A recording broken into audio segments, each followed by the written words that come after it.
Operating from the shadows, a dark clothes-cladded figure gave hope and belief to the citizens of Nazi-oppressed Prague that there were brighter days ahead.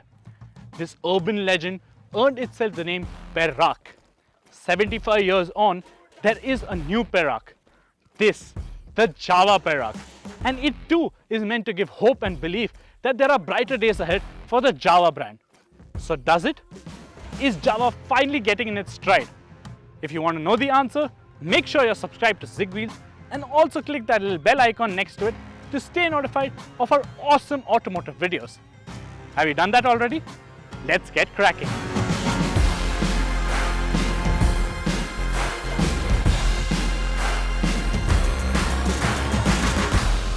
Unlike the other two Jawas, this Perak has something more. Something larger. A bigger heart. Now what Jawa engineers have done is that they took the standard 293cc mill, gave it a bigger bore and bumped up the displacement to 334cc. And over the course of the lockdown, they even managed to bump up its output. So how much of a difference does that make to the performance? Quite a lot actually. In our V-Box tested acceleration runs, the Perak outdid the BS4 Jawa by over a second in the run to 100 kmph. Not impressed? Thought it would have been a bit more? Well, how about taking this fact into consideration, that the dude who tested this Perak weighed 25 kilos more than our resident Rossi lookalike who tested the BS4 Jawa. That said, it doesn't feel as lively as the standard Jawa. Now do not get me wrong, Jawa engineers have not done a complete 360 and given this new motor bottom heavy torque characteristics. But it's just that it doesn't make for a quick getaway vehicle, which could actually be a good thing if you're looking for a retro experience. Plus, the gear ratios are quite different too. They are definitely on the taller side, which allow you to cruise more efficiently.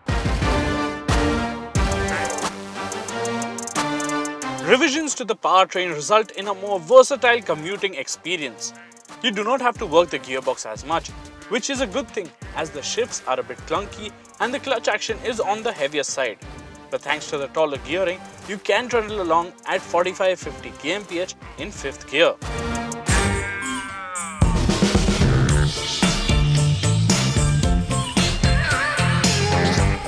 Speaking of which, one of the more appealing things about this new Perak engine is that you can cruise effortlessly between speeds of 100 and 110 kmph. It can even be ridden hard to 140 kmph, but anything beyond 110 and the vibrations start to become a bother. Also, reaching 140 kmph is a fairly time-consuming process thanks to the taller gear ratios. Another interesting thing about this new engine is that in case you have to slow down on the highway, you do not need to work the gearbox that much to get you back up to speed. In fact, there is enough drive present at 75-80 kmph in 6th gear to get you to 110 kmph within no time.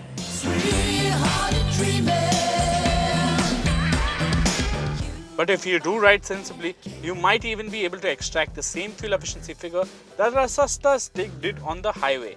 Coupled with a 14-litre fuel tank, you could go for around 420 kilometers on a single full tank of gas. And if you thought that these lovely slash-cut exhausts are going to produce a melodious rumbling sound, well, why don't I just make you listen to them?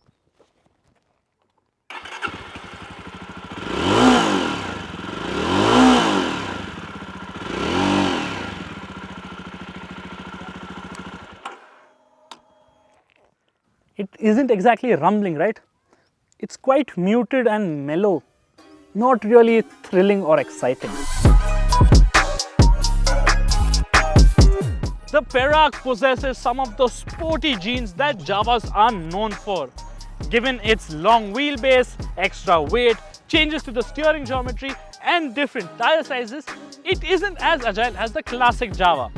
But still, it does like to be hustled a little bit.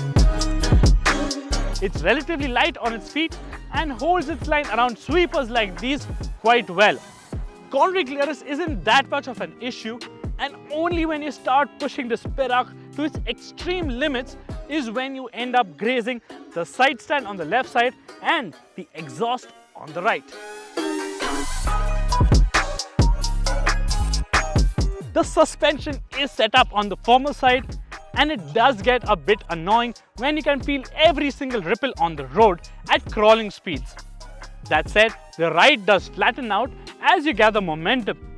But you do have to be on the lookout for sharp bumps though, because the rear monoshock has a quick rebound setting, and that could toss you off your seat if you are not too cautious. The large brake disc of the Perak shed speed quite rapidly. Braking is quite predictable, with stopping distances on par with the competition. We would have liked for a little more fierceness from the brakes and even a little more feedback at the levers though. ABS intervention can be a bit bothering as the system kicks in even on smooth tarmac. It could be down to the tires, which while offering great traction overall, aren't being able to cope up with the braking forces.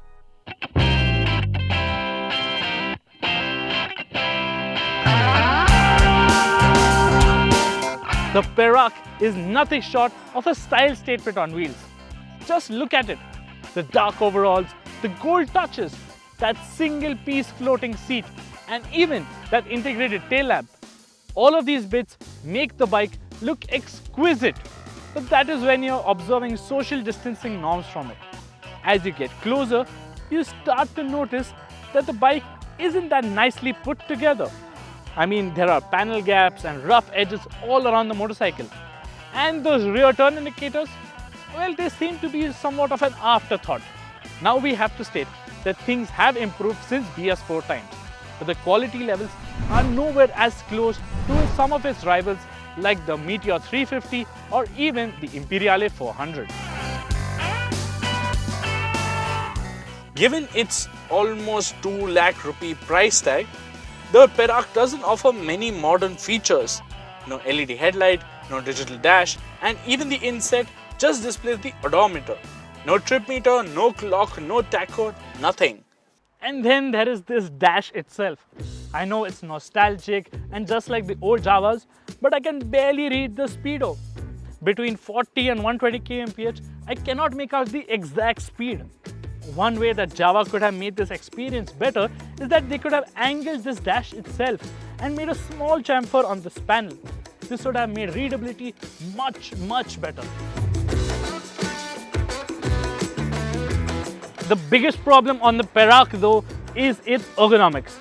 Now the seat height is fairly low and easily accessible for riders of all heights.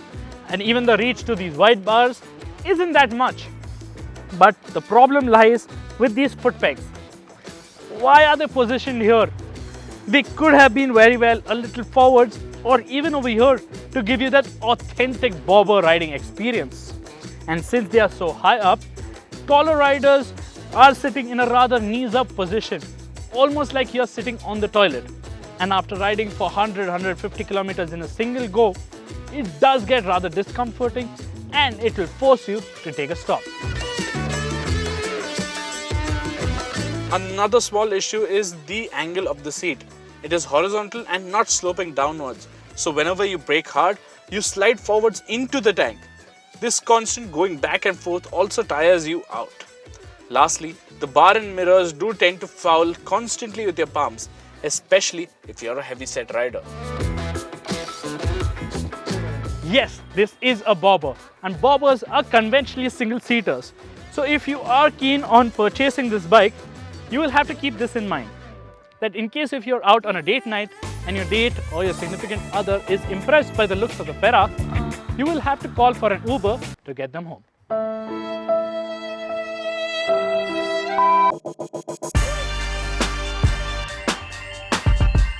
So does this Perak instill hope and belief that there are better days ahead for the Jawa brand? Why yes, this larger engine is so much more usable and versatile than the smaller 293cc mill. It is also quite nice to ride, both in the city and out on the highway. The Perak though cannot be your only bike. The inherent traits of the bobber genre make it lacking in the practicality department. It is a good retro motorcycle, but it doesn't leave you wowed in any department. Plus, the quality levels on offer aren't exactly what you would expect from a 2 lakh rupee motorcycle. The key miss though is that the bobber experience is marred because of the weird riding posture and that muted exhaust note. Now what we would ideally like to see is Jawa take this larger engine and plonk it into the standard bike, and that would make for a great contender in the 350cc retro motorcycle space.